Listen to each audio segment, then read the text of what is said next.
Bonjour mes amis, je vous mets ici l'interview du docteur Didier Raoult, qui est professeur en infectiologie, qui parle de la chloroquine et de ses bienfaits pour arrêter et stopper la maladie due au coronavirus. Regardez son intervention. Professeur Didier Raoult, avec 2 mois de recul, l'épidémie de coronavirus est-elle considérée comme étant mondiale, considérée comme étant grave, et d'après vous, va-t-elle continuer?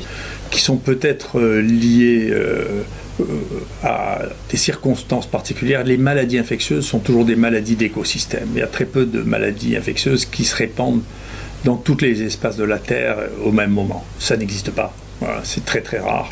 Donc c'est pas vrai que on a l'impression qu'on est plus dans un jeu vidéo comme Risk, si vous voulez, où les gens appuient sur un bouton à chaque fois qu'il y a un cas dans un pays, même s'il y a 1 milliard d'habitants, et pff, ça y est, c'est rouge, ça y est, le virus envahit la Terre. Tout ça, c'est des bêtises. Et si on regarde ce qu'est la mortalité, il y a une mortalité qui est relativement importante dans la province d'Hubei, qui est énorme, hein, c'est grand comme la France, hein, où il y a eu 1500 cas, ce qui est moins que l'infection à virus respiratoire syncytial en France, qui a la même taille, qui est moins que Clostridium difficile en France. Donc dans l'épicentre de l'épidémie, y compris la mortalité, si vous la rapportez à la population, qui est de 56 millions d'habitants, est quelque chose qui est encore très faible. Il est probablement mort moins de personnes de nouveau corona dans cette zone chinoise que de grippe dans le même temps.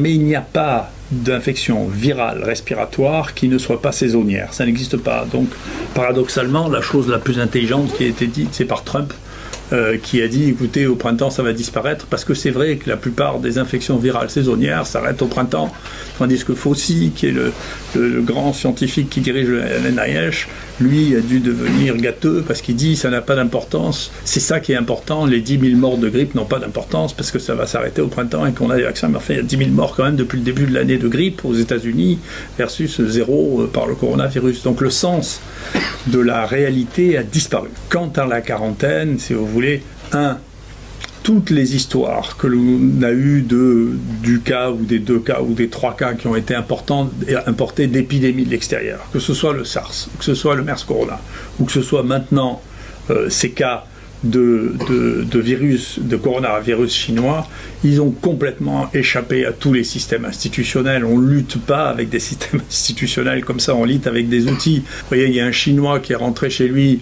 qui n'a pas été détecté, et tous ceux pour lesquels on a fait cette attention, qu'on a regroupé, eh bien, aucun d'eux n'a été infecté. Ceux qui étaient en quarantaine n'avaient pas besoin d'être en quarantaine, et ceux qui étaient affectés n'ont pas été détectés. Ça doit amener quand même à une réflexion qui est comment est-ce qu'on détecte les choses.